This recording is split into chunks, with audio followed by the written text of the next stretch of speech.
welcome to Tips and Hacks number 2. Today I'll be giving you a tip that will help immensely with your physical performance and also your recovery.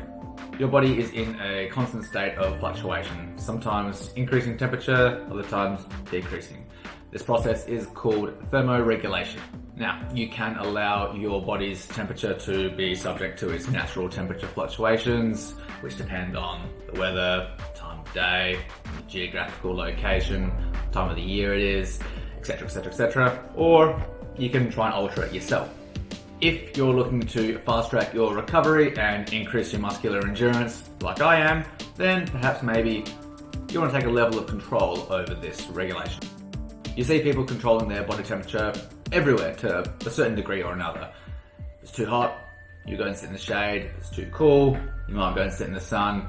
You might have your air conditioning on, fans blowing. Or one of the most common methods is drinking a little bit of water. When you exercise rigorously, a small drink of cool water can help quite a lot in helping your recovery.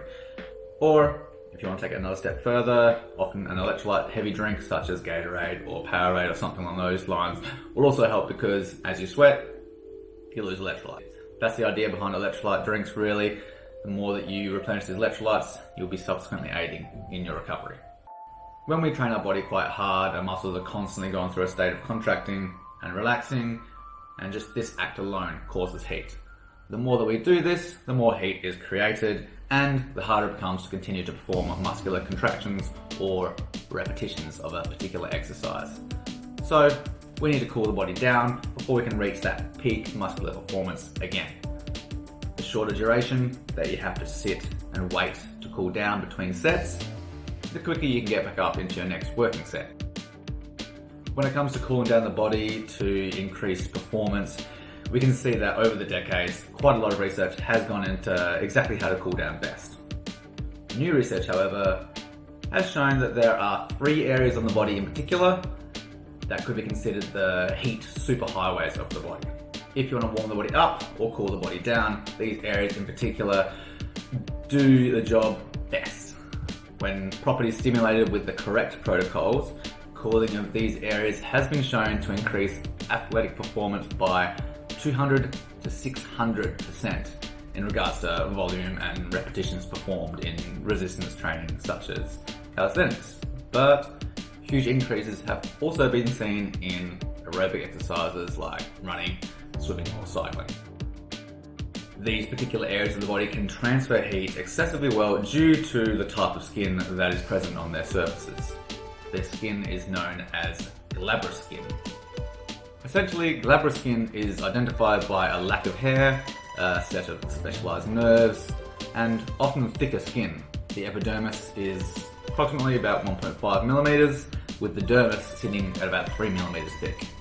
This is approximately twice as thick as the rest of our skin, on average.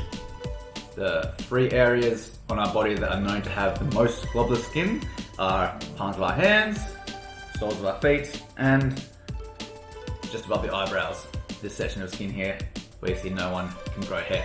When it comes to your training, you essentially want to be cooling down these areas as much as possible so that you can transfer that heat away from your body. Now, this doesn't mean that you can just throw an ice pack on your hands and feet though. That'd be far too easy. It's a little bit more complicated than that.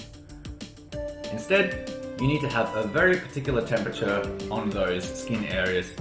Not too cold, but cold enough. If you try to cool down these areas too intensely with ice, for example, then you will cause something called vasoconstriction. This is a process where the blood vessels clamp down and they reduce blood flow. The trick here clearly is to keep cool, but not cold. Back in 2012, researchers at Stanford University of California created a device called simply the glove. This was designed to keep a hand at the optimal temperature for recovery. They then performed experiments testing this hypothesis with great results. Now, a business called Core Control has developed commercially available units in conjunction with the United States Defense Advanced Research Project Agency, or otherwise known as DARPA. If, like me, you don't have a few $1,000s to be throwing at a glove like this just to help your performance a little bit, well, there are other easier alternatives. If you want to be cooling yourself down, don't forget, there are many alternatives. Personally, when I'm training, I like to take my shoes off, and if it's summer, make sure that I do stand in a cool patch of concrete in between my sets. So that's my feet sorted. For my hands, I have tried a few things. I might put my hands on a cool concrete block, or I'll hold onto metal weights if I have those. Another option would be to hold a cold water bottle or something of those sorts. Be sure though, when it is cold like that, you want to be constantly switching hands so that you don't cause that vasoconstriction within the globular skin on your hands. If you want to learn more about this, then you can Google the Stanford cooling glove or glabrous skin. But that's all you're going to get from me for the moment. If this does interest you, make sure you let me know in the comments, and I'll make more on subjects like this. Till next time, peace.